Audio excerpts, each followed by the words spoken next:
How will we know for certain when a true pope is elected? Well, Tom, I guess we'll have to ask you to tell us. That is a great question.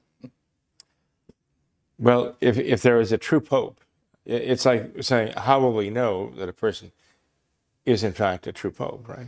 You say elected, you're generally looking at the cardinals, and you're looking at the cardinals evidently that are in the modernist church, right, now in the Vatican, right? So, I mean, it's not an idle question, but it still presumes a lot of things. When you ask this person, okay, well, what do you mean by being elected? Are you thinking that someone's going to be elected by the modernist cardinals, and this is going to produce a true pope, and how will we know him when he's elected by them? Is it even possible? Another question, right? And there are those who are arguing from the Sede Vaticanus point of view, he would not be elected, not by these modernists in the so-called College of Cardinals that is 2/3 the result of Francis, and now being augmented by Leo, who is the son of Francis, spiritually. So, there are those who say, well, it sounds as though there's going to have to be some irregular means of electing a true pope, something outside the standard operating procedure of the Catholic Church. Now, you and I know that the standard operating procedure of the Catholic Church at the beginning was that the clergy of Rome would choose the Pope, the successor of Peter, the vicar of Christ. This was standard operating procedure for centuries in the earliest days of the Church. That is even more traditional Catholic than the College of Cardinals, which came along about 1,000 years later as kind of an expediency. But in any case, let me just say this. As far as the whole process of election and choice and so on, I think there's a significant question that we have to answer first is, how will we know that a man can possibly be a true pope? And for that, you'd have to say, well, the first criterion I have is that he'd have the Catholic faith. And he would have to profess the Catholic faith. He'd have to profess and live the Catholic religion. And one of the first things that I personally would look for is that he would stand up and say, the modernists have ravaged the church in fulfillment of what St. Pius X warned, that this is in fact exactly what has happened. And we must reject all of these modernist innovations, and we must return to practicing the traditional Catholic faith. I think any man who would qualify as being a true Catholic pope, when I say a true Catholic pope, I mean would speak the part as well as act the part.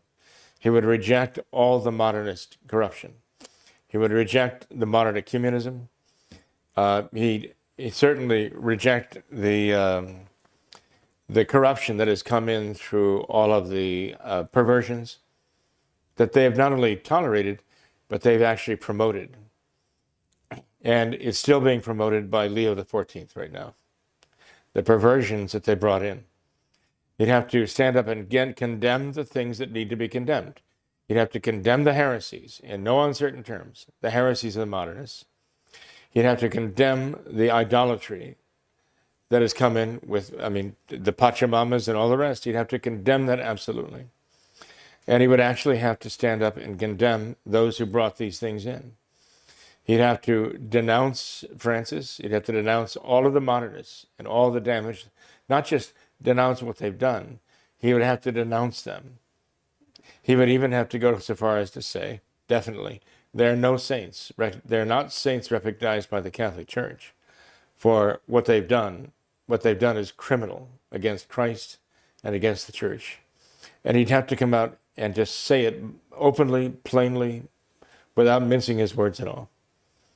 And until someone does something like that, until a man meeting whatever other requirements that he would have to qualify as a pope, but having met all of those other requirements, until he stands up and says that modernism is the synthesis of all heresies, and it has brought all of these evils, and I'm going to condemn every single one of them like a new syllabus.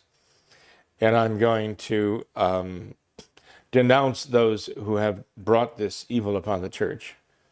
Then it's very hard to accept that he's actually functioning as a Catholic Pope. Okay. There's a great deal of deception going on. The Vatican is still in the hands of the modernists, although the modernists are more crafty in the way they're going about their modernism. They still have the same message. They've changed their style, but all this does is make the message of modernism more dangerous because it makes it more palatable. And it actually shows the division between those who are, let's say, conservative Catholics, or as opposed to traditional Catholics.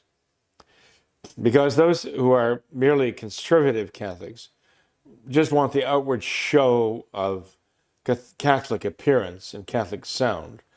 The Latin, the vestments, that would be enough for them. But it's superficial, right?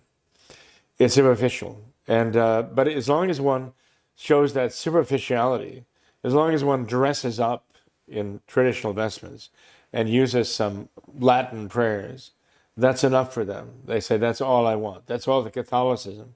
That's all the or traditional Catholicism I need. And that's the danger now. It's like the spoonful of sugar helps the poison go down, right? But this will separate them from those who say, no, we're traditional Catholics in principle. And I don't care whether they're preaching modernism in English, in Swahili, or in Latin or Greek. It's still modernism.